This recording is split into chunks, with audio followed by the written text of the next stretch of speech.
Welcome to Detroit Lions News Podcast. I'm your host, Joe Chapp, and I'm along with my co-host, Tyler. Hey, what's up, guys? How's it going? So, Tyler, last podcast, after the debacle of the Eagles game, you professed an opinion, and did it come right? Yes, it did.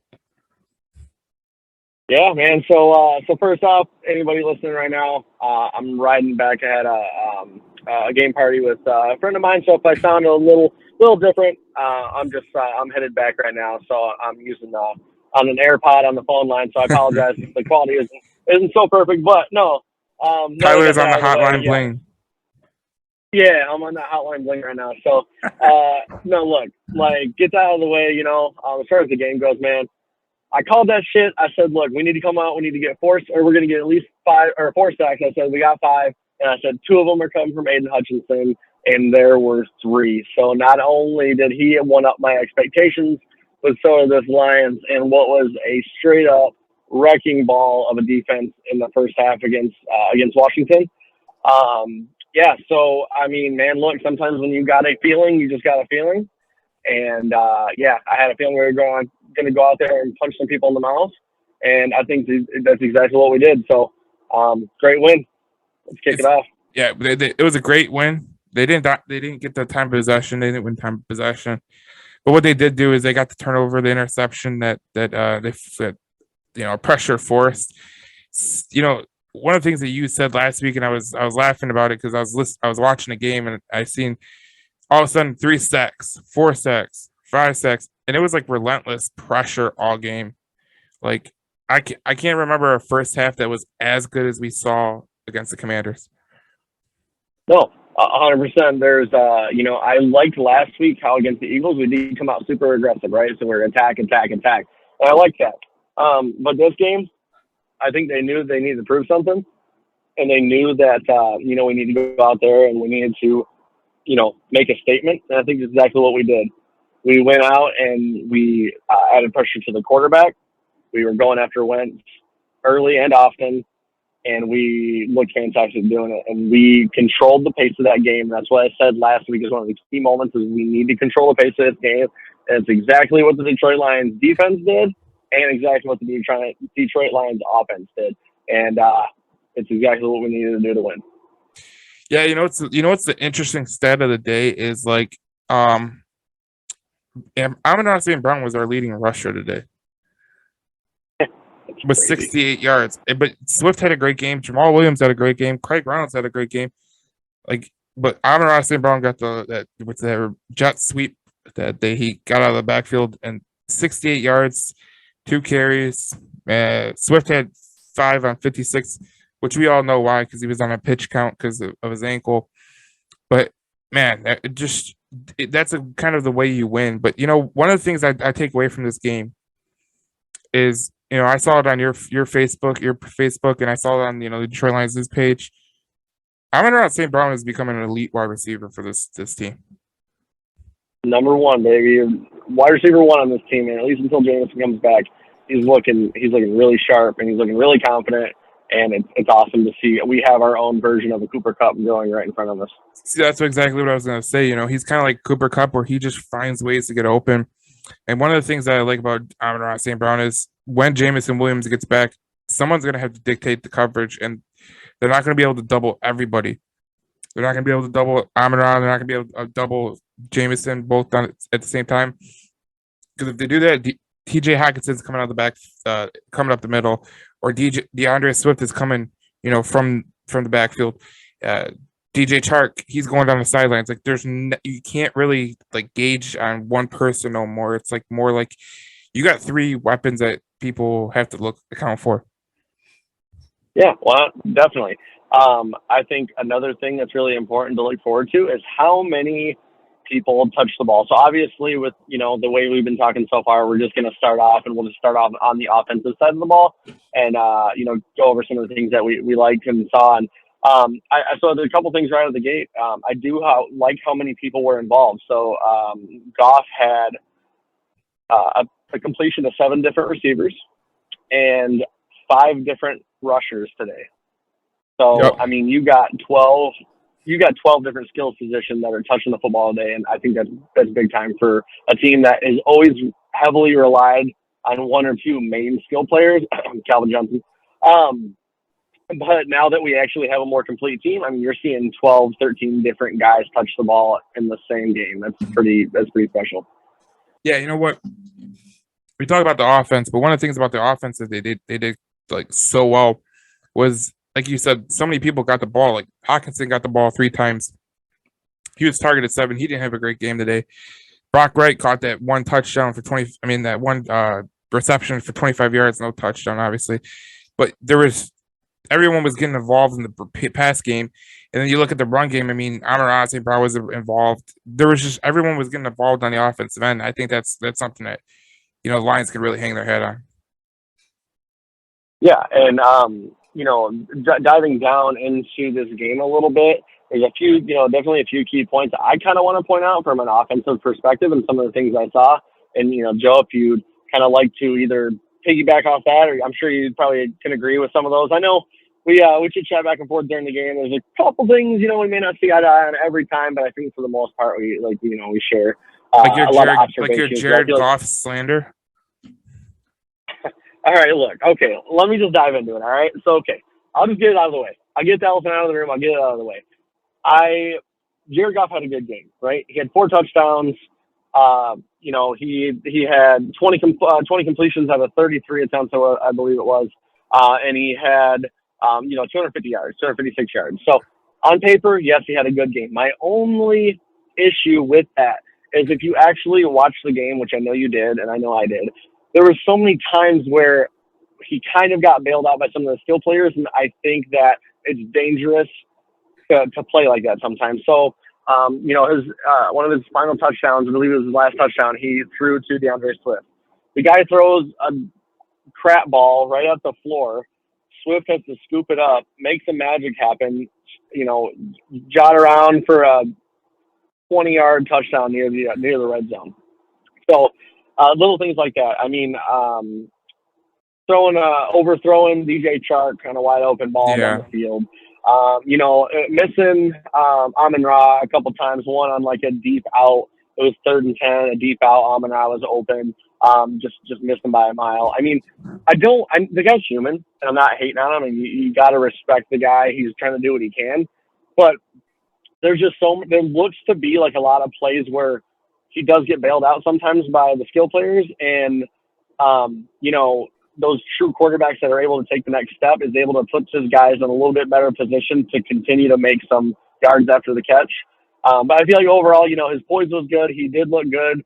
But I also just sometimes, a lot more often than not, when I watch Jared Goff play, even when he has really good games, if you didn't watch the game and you just looked at the stat sheet, you say, man, he had such a great game, but there's just so many points where he just still doesn't look like a polished guy that you kind of want to lead for your future. And that's just kind of my opinion. There's just a lot of spots where, he got the completion, but, it was 2 yards behind him and above him, but the guy made a great play. And it's just, you got to be able to trust that your quarterback's going to make those easy passes look good. Yeah, see, I don't disagree with you on a lot of the things you said. The only thing I disagree with you on is the DeAndre Swift one. Because, dude, he was getting mauled by 2 defenders. He had to get that ball out no matter what.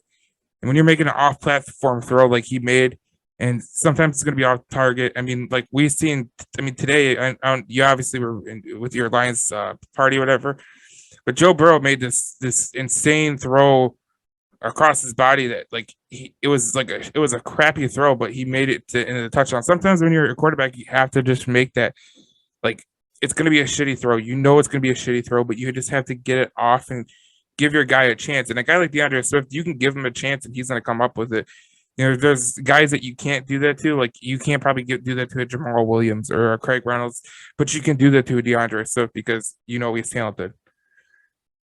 Yeah, and I can see that. I think some of my bias some of my opinions toward Goff also maybe stemming from I love having the idea of having a nice, exciting, young, shiny rookie quarterback on a 4-year rookie deal. Yeah. because I see that being the blueprint of so many successful teams. You know, Russell Wilson won a Super Bowl on his rookie deal. Yep. A lot of guys. I mean, that happens all the time. I mean, you get to the Super Bowl. Ben Roethlisberger, they went to the Super Bowl on his rookie deal.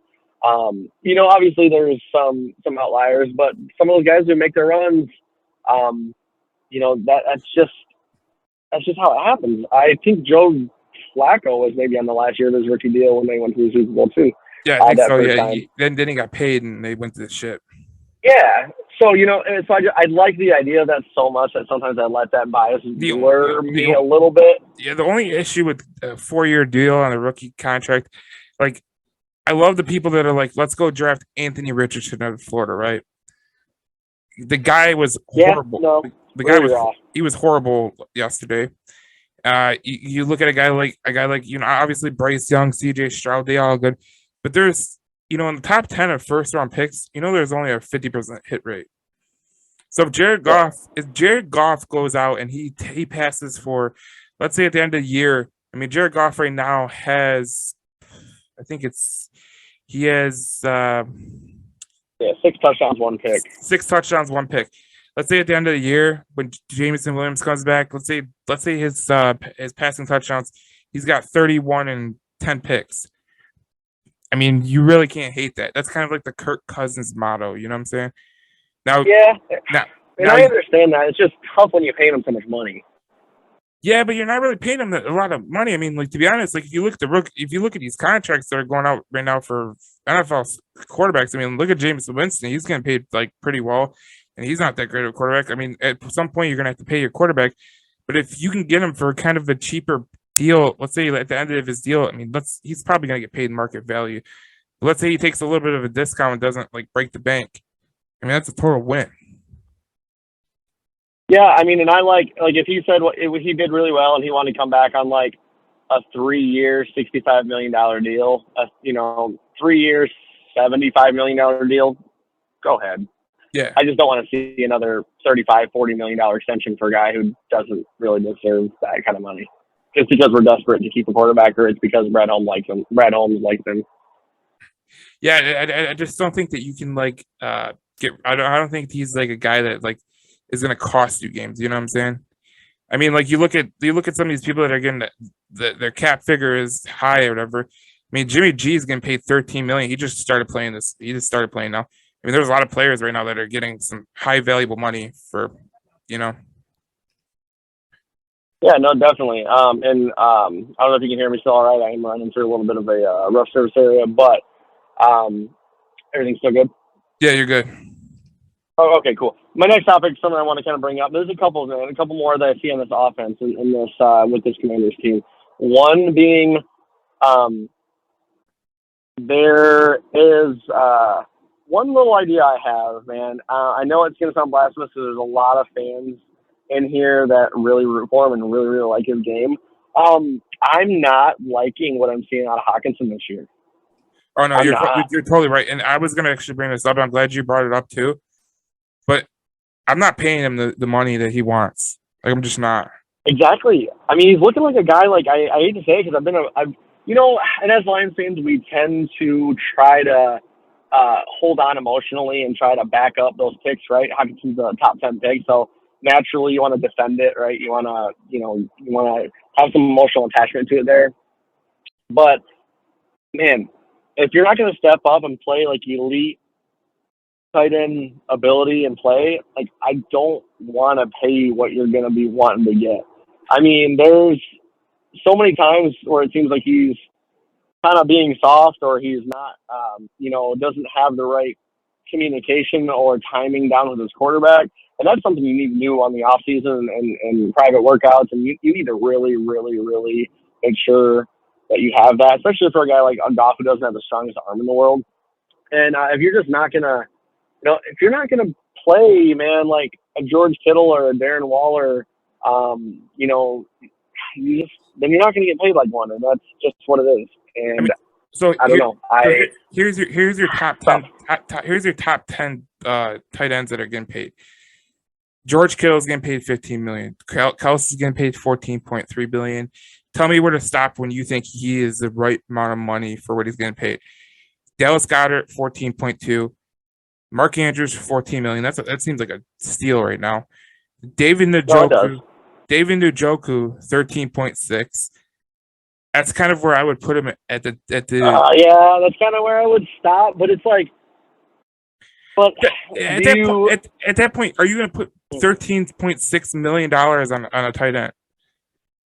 No, right? Especially if someone's not going to pop for you. Like, but I mean, if we were like, hey, we could re-sign Hockenson for like 3 years, 30 million, 35 million, sure, but that's not going to happen. He's going to be asking 3 years for 45 and his start.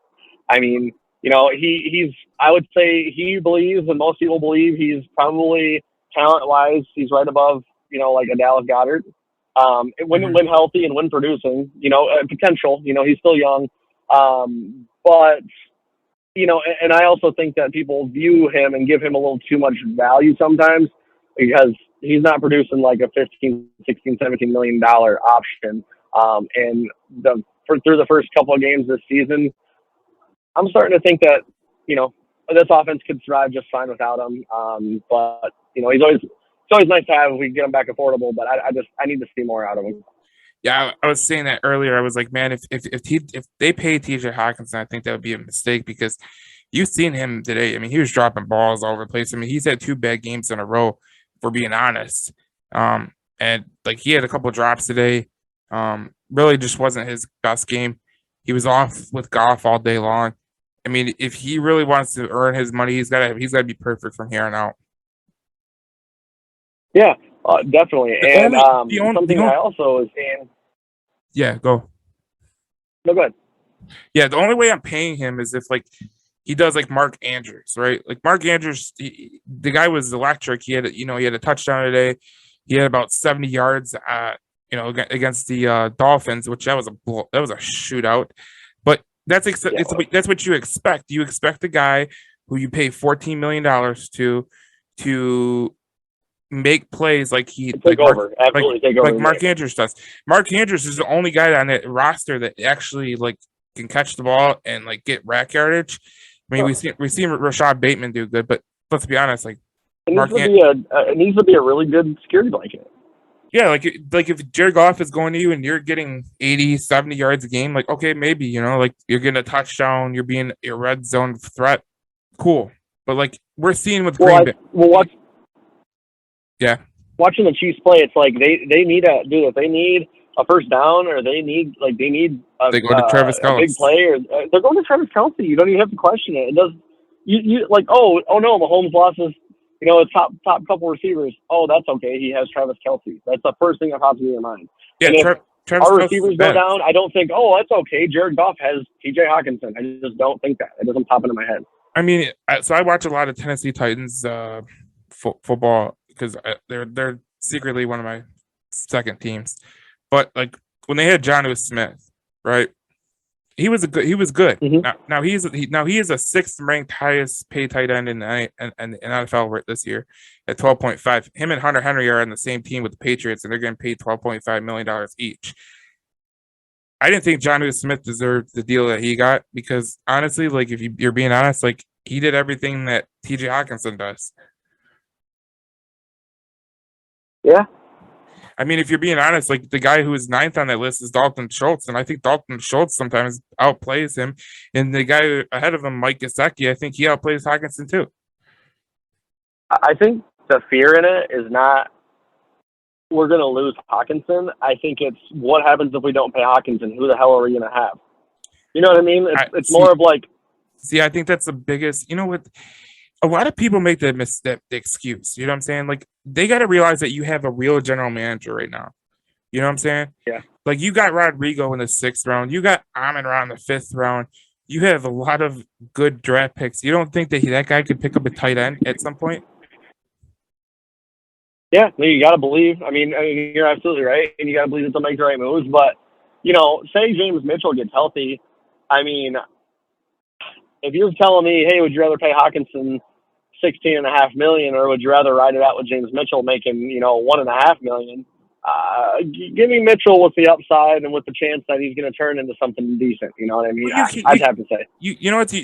I like that point of view because you know what you can't say. You can't say, oh, well, what if James Mitchell is just as good as TJ Hockenson? Because to be honest, TJ hasn't been good for a year. Like last year was kind of meh.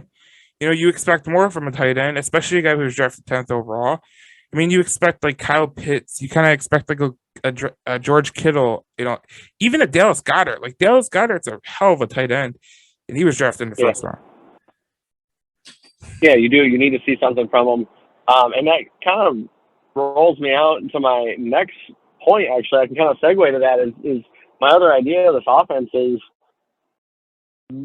dude, I'm happy we were doing prove it deals. I love Brad Holmes' his approach to that, but it really does show you where you need to put your money and where you can afford to be relaxed. Because I tell you what, the difference in putting DJ Chark out at $10.5 million this year versus rolling out Josh Reynolds at $2 million. Give me Josh Reynolds all day and yesterday and tomorrow and on Sundays, because DJ Chark and Goff have not been able to get on the same page. They've not been able to connect. And another, 0 catches today for DJ Chark. Another game with a drop. And, hey, that's what I like about these prove it deals. But, dude, if you can stick a guy out there for 10 or 11 million and afford the rest of the team, and he can't produce, and that just goes to show you, as long as you have certain staples around like Swift and Amon-Ra, you can kind of afford to plug and play that wide receiver 2 spot opposite of Jameson Williams. All you need, because Chark he's not doing much right now through the first 2 games. I think they'll gain chemistry and they'll get better. The reason Josh Reynolds and Goff has such a chemistry is because they played together before. But Goff really trusts Amon-Ra. That's clear because he goes them all the time. Sometimes he stares him down too much, but that's another story from another day. But like you look at DJ Chark and there's spots where he can make the play. Goff doesn't hit him. He overthrew that one. The one was in the breadbasket. He should have caught that. I mean, there's just things that DJ Chark can get better at, and I think that DJ Chark will get better at. I think they're going to get on page. I do think they're going to get on page. Now, it's a prove-it deal, so I'm not really worried about it. But obviously, $10 million. You hope that it goes to fruition. Yeah, but at the same time, the way I'm thinking of it too, it almost gives me a sense of relief and happiness knowing, like, look, if our guy isn't on the other side, our number 2 receiver, if you say, James Williams will be your wide receiver 1, when healthy and acclimated to the offense, and then Amon-Ra is your number 3 guy, your slot guy, right? If you say, hey, I know confidently that my number 2 guy doesn't have to be involved, because do we really even need DJ Chark? I mean, we torched up and down the field this Commanders defense. Granted, their defense is not great right now, especially not healthy. But if I can move the ball and score, 30-plus points with my number 2 receiver being pretty much non-existent, then why not plug and play a guy you can pay $1, $2, $3 million? You don't have to go get a guy at 10 or 11 million on the other side for your offense to work. But I'm playing devil's advocate, too, is that you don't know and realize how much of a game plan like DJ Chark might be as far as like a decoy or a guy they know is talented or can stretch the field. So I know that does add an element to it, but that's just a decision you're going to make later with a money decision. And I think that kind of proves to the coaching staff, the GM, and the offense that, we may not need all the pieces to always be at 100%. We can afford to have a guy down, a guy or 2 down, because we've got the talent elsewhere and we can make it work. Yeah, I agree with you 100%. I think that, so the way I kind of see it with the second wide receiver is I think that in this next draft, you can go in the wide receivers and you can go get a guy like Cedric Tillman from Tennessee, or you can go get a guy like Jordan Addison, who's projected to be a 2nd and 3rd round pick. I mean, those guys would be really, really, great in this offense, especially Jameson Williams and Amon-Ra St.Brown. But even like Jaden Reed out of Michigan State, or a guy like Parker Washington, the wide receiver out of Penn State, Elijah Higgins. I mean, these are guys you can get late. I mean, we have no problem, looking at the wide receivers that we have drafted and going, yeah, Brad Holmes knows what he's doing. So I'm fine with that. Yeah.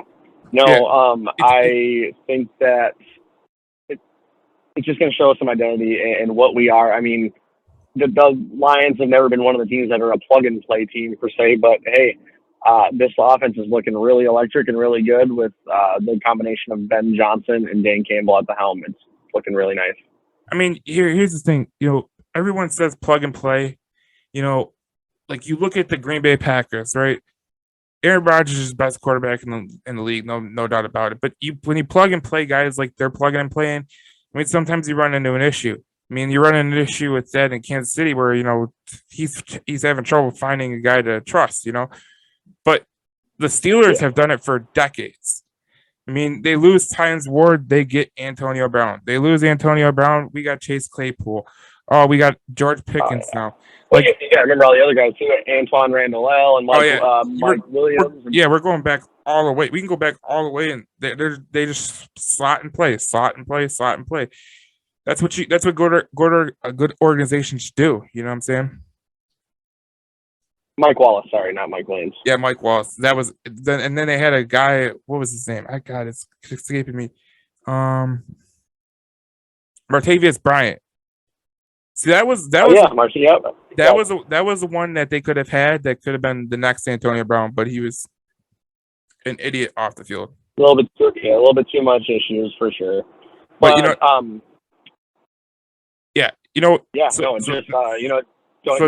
So next thing I want to talk about, we're gonna get into it real quick. Is what did you think about the defense today? Yeah, man, I thought the defense was. There's a couple things. I mean, and I'm trying to be like positive, but there's also some criticisms that I have, and I'm sure you can probably agree with me on a lot of those. We did awesome in the first half. I mean, we shut them out. We were blitzing. We were rushing. We were full of energy. We were full of swagger. But why? I know this is not the same old Lions. I'm not the guy that's SOL all the time. I am not. I know this is a new team with new energy and new life. But some weird aura and stigma is that every time we come out of that halftime locker room, and this happens with the Pistons too, they start getting the donkey piss kicked out of them. Like, seriously, man, they start getting, like, I don't know if it's because they're so, like, high and doing well from half, but it's like we just have such a hard time as the city of Detroit just clinging on to a lead. Whether we get excited, we get overly confident, and we just, sometimes, especially being a young team, lack the discipline and control of our emotions. And I think that's one major part of it. Being the youngest team in the league with an average age of like 24 and some change, we need to literally be able to keep those things in check and to actually grasp all of those emotions. And because you can't shut a team out 22-0 in the first half and then have them make it an 8-point game by the end of the third quarter. You can't let that happen. Yeah, so you know what? Here's where I come from this. Okay, like they gave up 22 points. They got scored on. What was it? It was 29. Let me check. I'm forgetting the score because they had scored 27 unanswered. 36-27 was the final. Yeah, so 27 points. They scored 27 points all in the second half. Here's what I come along with it is like if you look at that game, like we were getting really, really lucky that that the Commanders were stuck in a hole and they couldn't get out. And you knew eventually that they were going to come back and they're gonna make it a game because their offense is way too good to even be held scoreless. And they did for a while. They didn't even get a first down. So you knew they were going to make a game of it. What I was excited to see was usually Lions teams would be held scoreless in a quarter. We all know how that happens. You can go back to the Dallas Cowboys wildcard game where they were held scoreless, all throughout the third and fourth quarter before they finally got a field goal, and that was why they lost that game. That's what same old Lions is. But this is a different kind of attitude because if you're asking me, legitimately, like you're going, what do you think about the defense going into, the third, fourth quarter? I thought they played good, but I knew that the Commanders were going to get their run on. I didn't think they were going to keep like hammering the Commanders because they got a lot of talent on that team, and I knew they were going to break loose. Yeah, and one cool thing that I liked about it is that the offense didn't pull the buckle and it didn't start playing conservative. They finally, what I've been asking for this whole time, is they kept their foot on the gas, they kept their foot on their necks, and they finally just were aggressive and just, dude, I told you last week, I said I want JG to go out there, punch you in the mouth, and steal your girl, bro. That's exactly what he did. He came out there and he led that offense. He prove something today. I know I was being overly critical earlier in some of our group chats and even with a lot of my friends who I was watching with, because I'm just critical when I watch games. That's perfectly fine. He was, he was poised. He took control of the game and he said, "No, I'm Jared Goff, and I'm your motherfucking quarterback, bro." It's just he owned it today. Yeah, see. Here's the thing, like we talk about a new attitude for Lions and all that stuff. Today was showing you that we do have a new attitude, and tomorrow we're gonna see just how new it is. Because if let's say the Eagles go out tomorrow, right, and they destroy the freaking Vikings. Let's say they beat them 27-7. They beat them 27-13, right? You're gonna be saying, well, that's obviously You're gonna be saying. Everyone has to let the season play out. What the Lions are doing right now is pretty impressive. They scored in back-to-back games. They scored 35. It's 3 straight games now where they scored 35 plus. That's just what if you're a Lions fan and you're thinking, you don't want to buy into what the Lions are doing. I mean, let's just look at it from the pragmatic standpoint. They played a really good game in the first half. In the second half, they kind of spiraled, but they caught their footing and they got points on the board, and that's all you can ask for. Yeah, they didn't buckle, they didn't fold. They picked themselves up after they got scored on a couple times, and they said, "Hey, this game ain't over. Let's get to work." That's what good teams do in this league. You look across the NFL, like there's going to be teams that like over a course of a game, they struggled to get a drive going. Maybe they saw 3 drives, but then they just say this is our game and we're going to take it now, and that's how it is. That's how it's going to be. You've seen the Eagles do that last week, where like they needed to get a first down and they were like, "This is our game. We're taking it," and that's kind of a learning lesson for the Lions. They're a younger team. They're the 3rd youngest team in the league, but they have a confidence that is just growing game after game. Yeah, it is, and you can see it all the time. You can see it in how they play and how they respond and what they do. And I've been saying it since the beginning of the year. There's just something different about this year. Whether I'm not sitting here saying, "Oh, we're going to go to the Super Bowl," or we're going to even go to the playoffs necessarily, or win playoff games, but I'm saying there's a shift.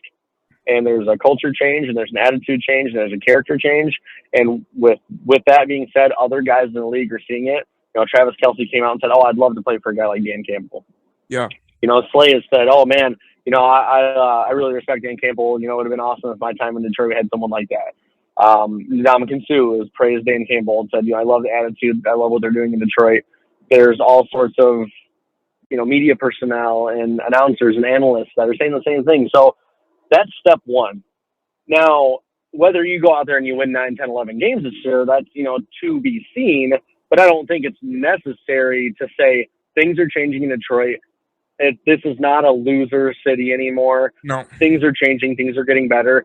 I do think still, like what I said last week, you have to at least double your win total from last year. You have to get at least 6 for any of those things to mean a damn thing. But step 1 is in the books, and it's only going to progress from there, especially if you continue to do things the right way with the right attitude. Listen, I said it before the year. I think they're going 9-8, and I stand by that from this standpoint. Great prediction. That was my preseason prediction too. 9-8, it's super possible. I definitely see it. Here's the thing: when you talk to people, because one of the people I talked to recently, not recently, but like earlier the summer, right? he actually had a visit with the Lions, and he was actually a really, really talented player who he's from the Detroit area.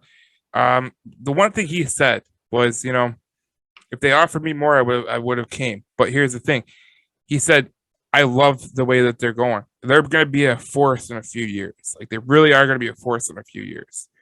And like I was like, you know what? That's just every player says about certain teams because they don't want to disrespect them. But when this guy said it, I kind of got it that this was a real, genuine kind of compliment. Obviously, he went to a really, really good team that's going to be contending for a Super Bowl. But um, listen, when a guy like that says that, and you got guys like Kels, like you said, and Slay and Sue, like people are taking notice, and that's a big credit to Dan Campbell and that coaching staff because they're players, coaches, and that's exactly what they do. Yeah, no, what definitely. And the really cool part about that is some of those guys are guys that were here that literally left town because they didn't like how they were being treated. So for them to heap such praise already shows an insane turnaround because, I mean, these are guys that got ran out of town and they're saying that they would love to play for the coach we have. That means we made the right choice. You know what? From going from Matt Patricia to Dan Campbell is like it's kind of like you going from like this ugly chick that like you're just with her because she's a nice person to going to a chick that's like super hot, super cool, super fun, and that's who you're going with.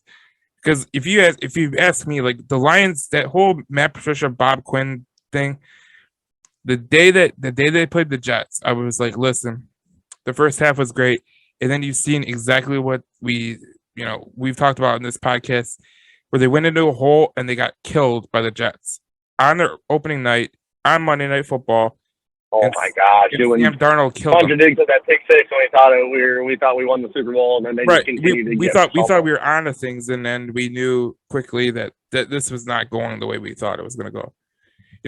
Dan Campbell, what he did last year, where the team was 0-9 at the one point, they go into Pittsburgh, they get a tie, they almost win against Cleveland. They stay in these games. They took their lumps early, but you know what? They didn't quit, and that showed me everything you need to know about a coaching staff and the franchise. Well, yeah, and it's about stripping it down and rebuilding the right way. So, like, I'm sure there's tons of spots in Detroit. I know there's a lot of places up from where I'm from, Tri-City area. There's places right where there's maybe a really good restaurant, or not really good, I should say, like an average restaurant or an okay restaurant, and you'll go there. But maybe it shuts down, or it closes down, or they sell, or they lose business. And every few years or every so often, another average place will go there, right? Yeah. And it kind of keeps repeating that cycle. Oh, they have okay food, and it's whatever. They'll be shut down in a year or two, and then it leaves, and then another restaurant comes in, and it just kind of becomes it almost becomes kind of a running joke.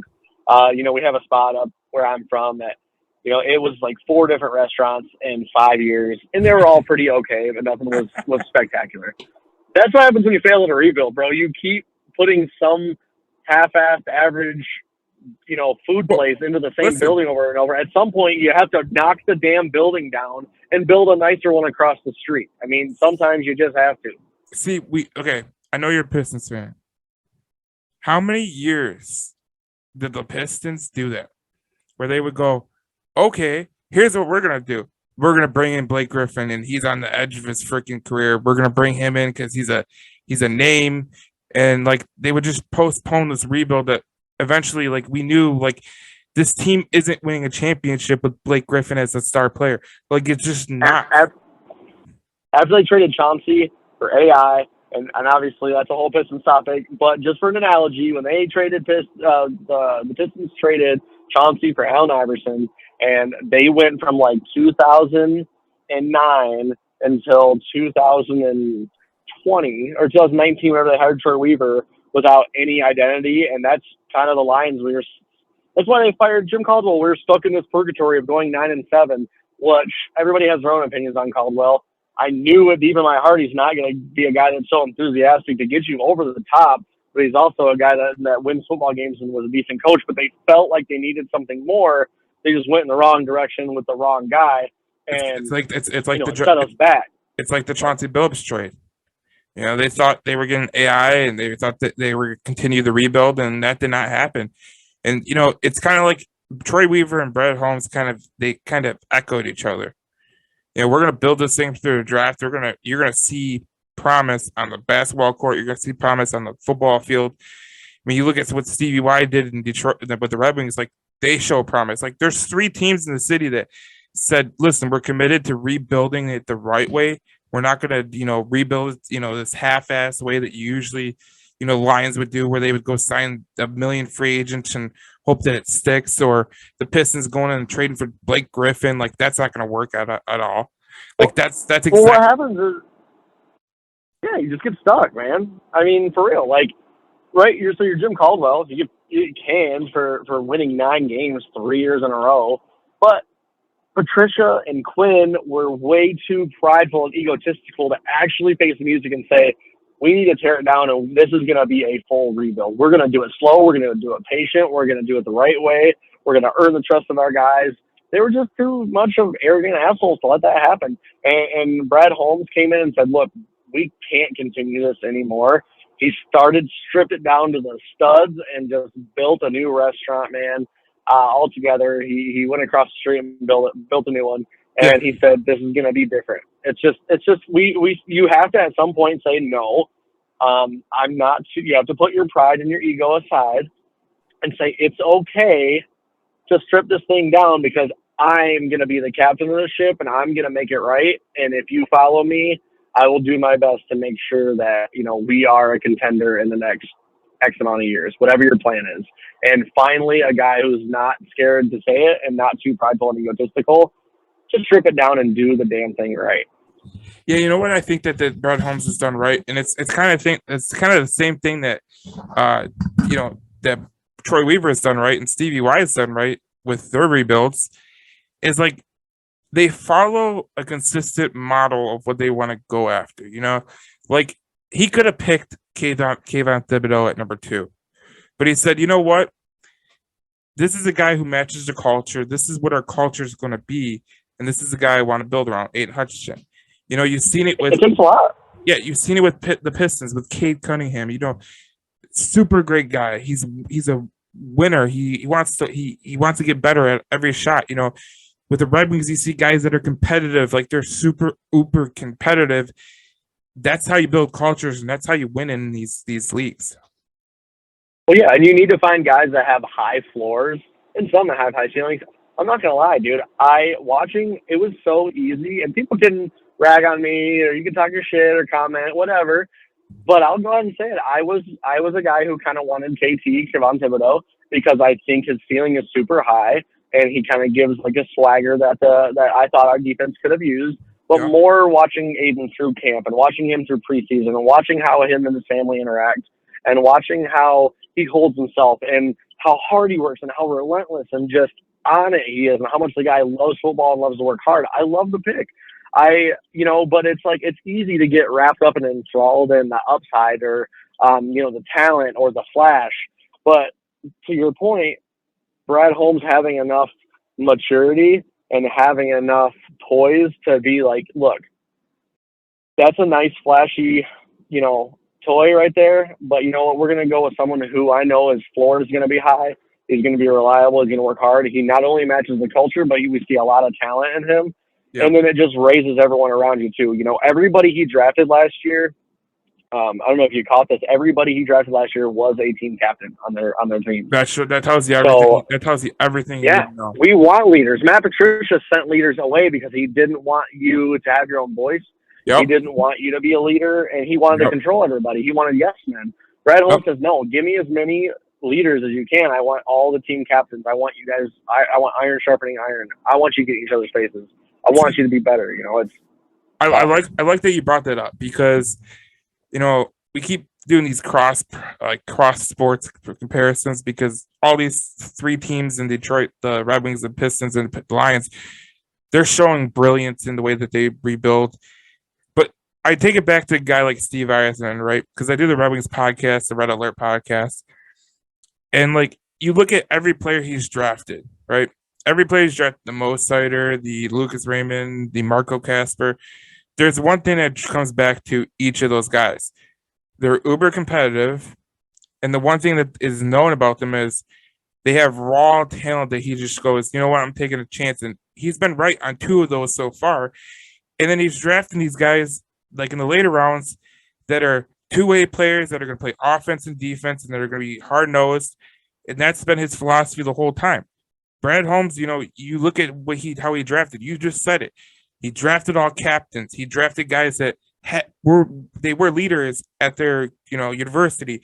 Aiden Hutchinson, Malcolm Rodriguez, Josh Pascal, James Mitchell, all these guys they were leaders. Kirby Joseph was a two-time captain too. Right, Kirby Joseph. I mean, Jameson Williams, he wasn't team captain on Alabama, but he made that Alabama offense tick. So, yeah, sometimes you get a guy like Jameson Williams, and you're like, that guy's too talented to just pass over. And look, he's gonna make a difference when he comes back.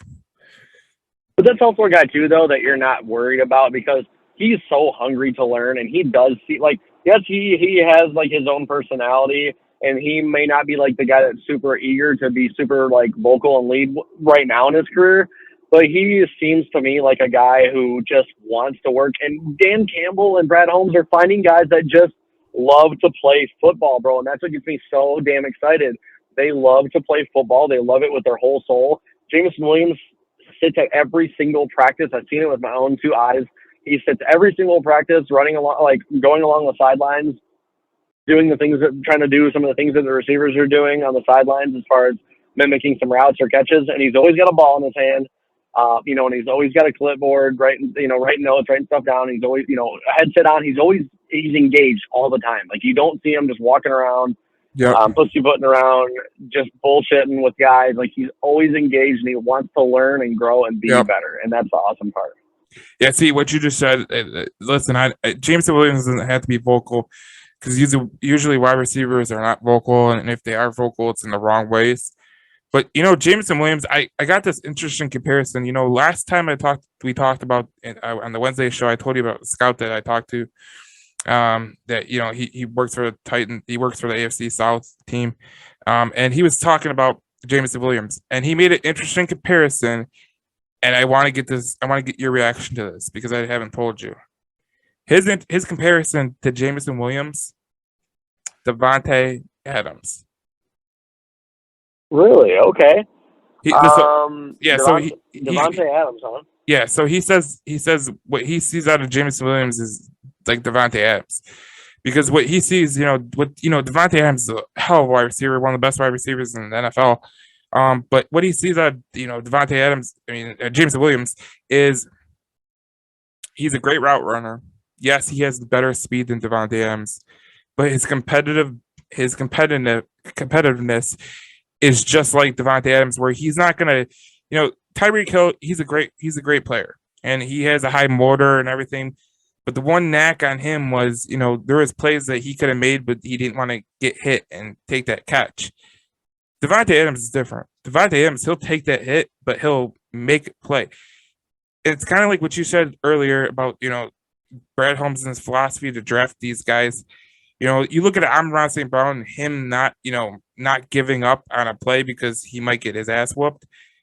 Jameson Williams is seeing that, and he's like, that's how we play, and that's how we're going to play. And that's what he said. He said the Detroit Lions motto is you're going to play tough, or you're not going to see the field. And Jameson Williams is going to get that, and he's going to be a better player for that. And I love that, and I hope it really does happen because, dude, Davante Adams is such an amazing route runner, and he's so clean, and he's so articulate about his routes and the art of football. I'm not kidding, man. When Chad Ochocinco, I don't know if you ever saw the video, this man cried real ass tears. Ocho, man, he's a character, but I love him, dude, great dude. But he's a character. But this man cried actual tears down his face watching Davante Adams route running because he said it was just so beautiful and it was like artwork, and he just put so much into his craft, and he saw the passion and the time to perfect it come through, that it literally brought tears to his eyes. So that comparison, I mean, if he could be a half of what Devontae Adams is in terms of route running, and then he's taking you off the top of the defense with Tyreek Hill speed. Oh my God, dude! Oh my God, are you serious? I mean, say hello to at least 6 All-Pros in your career, man. Like I was telling someone today, and I posted on the Detroit Lions News, like, you imagine this offense with when Jameson Williams comes back. I mean, if everybody's healthy, let's say everyone's healthy, like, dude, you're scoring 35 points a game right now. Obviously, that's not all you got to do. Obviously, that's not going to keep up. But let's say you're scoring 24, 27, and then when you get Jameson Williams back, you're scoring 35 again. Like this is an offense that could take the top off. And you're critical of Jared Goff, but I think that Jared Goff having a guy like Jameson Williams, like, it's just going to open a can on this offense. And it's going to help a ton. Yeah, no, it's going to help a ton. And I'm critical of Jared Goff because you need to show me a lot for me to not fall in love with the idea of getting one of these nice rookies. And what is one of the deepest rookie draft classes for quarterbacks in the last decade? I mean, it's got some great high-end talent. It's got Bryce Young, C.J. Stroud, Will Levis. It's got some great high-end talent, but it is so deep. You know, you got Grayson McCall. You've got Tyler Van Dyke. Let's put you at a crossroads, though. Let's say the Lions end up 9-8. They make the playoffs and they win a game. You have 2 first-round picks. Let's say the Rams they make the playoffs, but they get beat in round 1, and you have 2 21, 25, first-round picks next year. Yeah, you got 19, 20, somewhere around there. You got 20. You got 22 and 25. Let's say you're at that position. At that position, I think what I'm going to do is I'm going to draft the best linebacker available and the best corner available, because what we've seen from Jared Goff, I can live with. What we've seen from Jeff Okudah and him coming back is great. But man, if we can add another corner on the other side of Okudah and like have Amon-Ra as a slot guy, man, that's going to open the defense up, and then you can go make trades and you can make the team better. Like I just look at it like, you take those first round picks. Let's say the Lions actually get into 9-8. You can make those picks and you can go, we're going defense, dude. We're gonna make this defense a lot harder to play against. And then Jared Goff, you don't have to do as much as he's doing right now. And I see where you're coming from. And the reason I say, if I'm at that crossroads, I do move on if I'm able to for the right guy. I'm not just going to say I'm picking a quarterback to pick a quarterback. If we're in those late 20s, right, I'm not just going to grab a guy because I want a guy. It's got to be the guy, and it's got to be something that can really help us out. Yeah, so that's where I kind of go from. I mean, if let's say a guy like Bryce Young or C.J. Stroud slips in the draft, maybe you go up and get him. But I'm honestly I'm okay with Jared Goff being the quarterback, because I don't think he's that bad. I don't think he's that great. Well, here's why I say. I don't think he's that great either. Here's why I say that too. Yeah. Yeah, no, I was just gonna say why I see myself at a crossroads like that is because the way I think of it too is, if you do get your right guy, if you're at 22, 25, and you know what, you're maybe thinking about getting rid of Hawk, or you're getting rid of a guy because he's not your guy anymore, and someone has some interest in him. Then, maybe you take a 22, the 25, and a player like Hawk, or you take a 22, a 25, and a future, second rounder, third rounder, whatever, and you do try to move up to get a guy like Bryce Young or C.J. Stroud or someone you view as immediately pro ready. Because, what you can do if you go from Goff to a guy, a rookie that's NFL ready, you now are paying him $12 million versus, 50, or not 50, I'm sorry, instead of 32, 35 million. So you have 23 or 25 million a year now for the next 4 or 5 years, that you can go out and you can get a guy you can buy some defense. You already got the culture started. You can go out and buy a Roquan Smith. You can go out and buy a Darius Leonard, Yep. someone that, you're able to get and now you sped it up because, you got your guy in the future and you got a guy who you think is NFL ready, but also in the same breath, you didn't have to hope that one of these corners or linebackers or anything are going to pan out because, you're not worrying about is Roquan Smith going to pan out. You just pay the guy $20 million and you say, hey, go to work. You know what I mean? So it does kind of change the shift a little bit. And then at that point, too, you may see some veteran guys start to come in on some deals similar to how Bobby Wagner came into the Rams on a, 1 year, $9 million deal. You start to sprinkle in a little bit of that in of, hey, I can go to Detroit and be a part of something special, maybe take a couple million less, but, I get a really good role and I'm going to, I love playing for Dan. I love playing for Aaron Glenn. I love playing for Brad. And now we're on to something because now you attract yourself as a free agent attraction. But that all really depends on if you can go get your guy. I mean, if you're stuck in the later ends and you don't trade and you got to choose between, going defense for 2 picks in a row, or you just take a feeler on a guy like Tyler Van Dyke from Miami, just load up the defense and run it back. It depends on where they're at draft night and what things look like in the future. See, the way I look at Jared Goff, and then we'll move on to our last segment of the day. We'll end this because obviously we got the podcast Wednesday or whatever that we'll do the preview for the Vikings. But the way I see Jared Goff, honestly, I've seen Kirk Cousins win games in Minnesota. I've seen Jimmy Garoppolo go to the Super Bowl. I think that Jared Goff is in that category, and I think that one thing about Jared Goff that makes him different, the guy he played against today in Carson Wentz, I don't know who you would take out of those guys, but I would take I honestly would take Jared Goff over Carson Wentz right now. Yeah, I would take Goff over Wentz for sure. No, 100% agree. I'd take him over Matt Ryan. I'd take him over Carson Wentz. I'd take him over Jameis Winston. Yeah, because I would take him over Joe Flacco. I mean, I'd take him over a lot of guys. What I come down to is Jared Goff, as much as we harp on him, whatever, he's not going to lose you a football game. People, they gravitate towards he likes to check down a lot.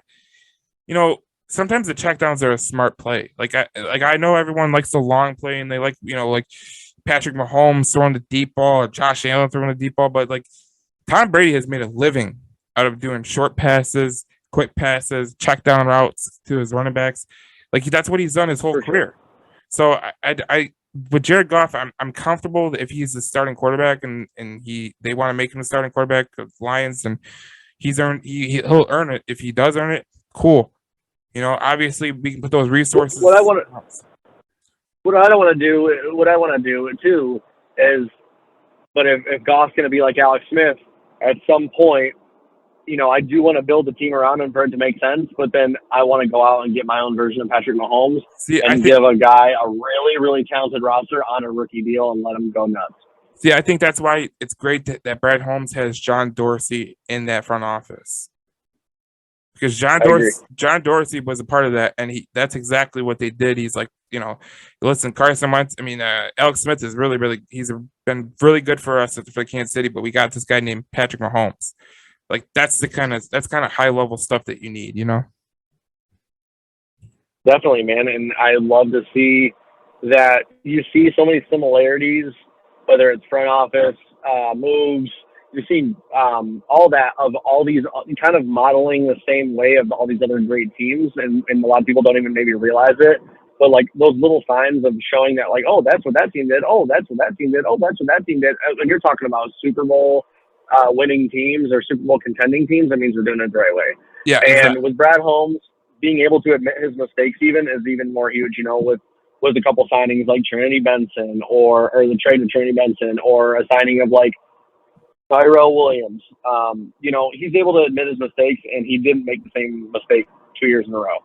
I said the same thing. I said the same thing on a podcast before. I was like, what Brad Holmes did with the whole Tyrell Williams and the whole Brashad Pyramid, he admitted his mistake, and he did it again this year with a guy like James Houston, who he drafted, or a guy like I forget who they signed, who they got rid of, but it just goes to show you that Brad Holmes doesn't really get stuck in that. I got to make sure I make the right. he doesn't get stuck in that model of, oh well, I'm the GM and I know it's right. If sometimes he knows what's wrong, Yeah, like gets rid of him. yeah, Bob Quinn was always trying to be the smartest guy in the room, and I hated it. It's Oh, like, no, you can just admit that you're dumb. You can just admit that you're wrong. Tate Boris high. So we're gonna go on the last segment, and this is we're gonna end this. But I have a really a perplexing question for you. So the Lions are 1-1 right now. What would you think at the bye? What record do they have at the bye? Now, okay, so there's a difference between what record I want us to have and what record I need us to have and what record I think we will have. Yeah, just go with the record that you think that they will have. I can seriously think, depending on obviously on how some of these games go, we have the Vikings on Sunday, and then we have Seattle, and then I believe New England. I'm trying to see here what the Patriots. New England, and then what was that final team? That's after the Patriots. It's a bye. Okay, so I realistically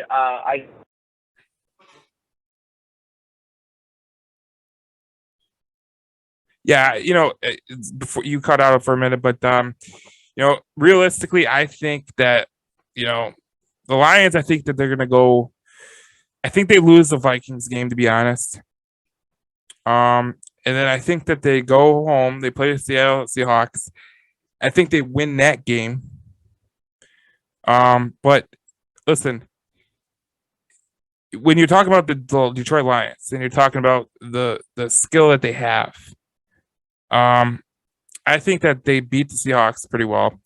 I think the Patriots, I think that's a game that they should be able to win. I think that they're going to have some added motivation going against the Patriots, going against Matt Patricia. I think they're going to really want to, get rid of him. But I really realistically think that the Lions go 3-1. And I think that the Lions go 3-1 for a reason. I don't think that they're going to, crawl into a hole. I don't think that they're going to lose focus. But listen, I think that the Detroit Lions, I think they're going to go 3-1. And that's just the way it goes. I think that, we lost Tyler for a minute. He was on his cell phone. He got lost in the city.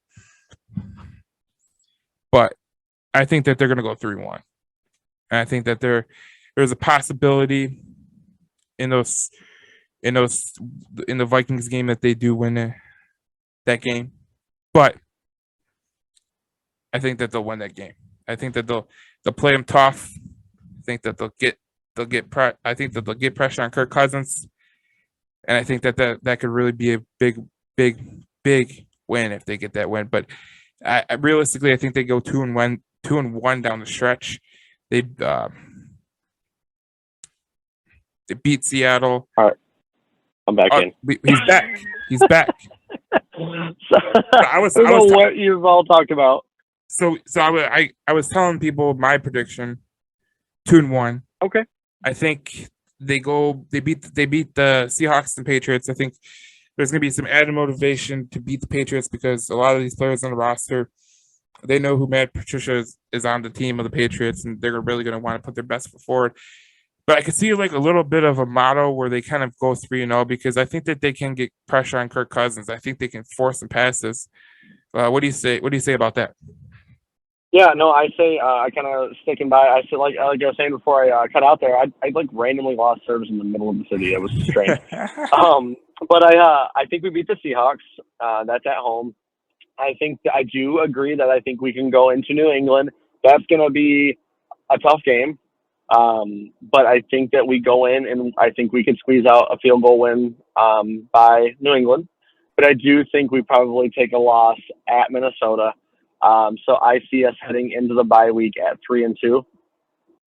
And so that's kind of where I see. And then that's kind of where things get interesting because then you have, the Cowboys and Dolphins, Packers, Bears. I mean, you have a few games in there where they could get pretty sweaty, but I think you go into the bye at 3-2, and then you really find out what this team is all about.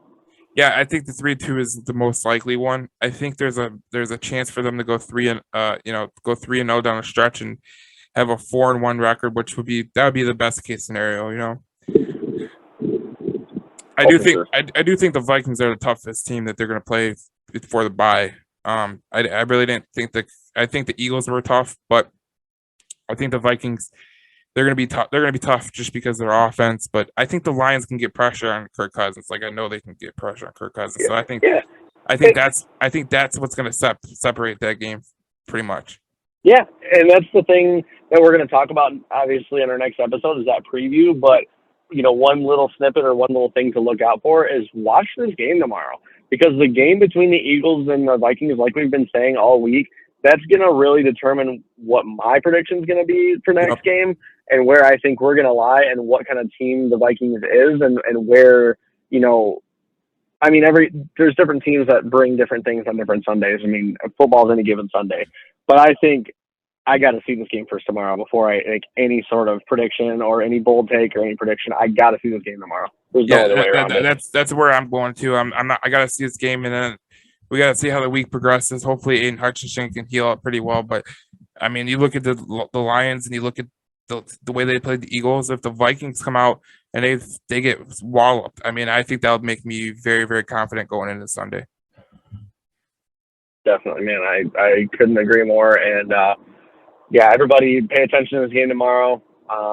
Watch intently and, pick up on some of those things that we're going to need to exploit. It's always really fun from a fan perspective to do that because it kind of helps you get, your own little synopsis and ideas of what to look out for. And so tune in tomorrow on that and let's see what those Vikings are really made of so we know how to game plan. Yeah, so we will do a podcast Wednesday and probably release Thursday like we usually do. But listen, Tyler, it's been a great podcast, and I think that even though the cell phone cut out, I think we did a pretty good job.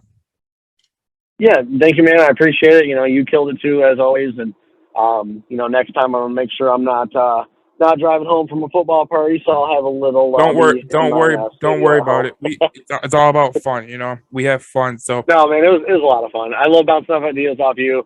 I think our listeners and our viewers, they do. They really, I'd like to think, enjoy some of our back and forth banter and some of the takes we have, and it wouldn't be possible without them. I love the fans of our page and our podcast, and hopefully we're able to always put out good stuff. Yeah, so it was a great podcast. We'll have one Wednesday. We preview the Minnesota Vikings, and we'll talk about that game we talked about today. But this is the Detroit Lions News Podcast. We will see you Wednesday or Thursday when you'll get it. And we will see you guys in next podcast. And Tyler, next time have a bold prediction because I was really waiting for that. Yes, sir. All right, guys. We will see you next week. Have a good one. We're out.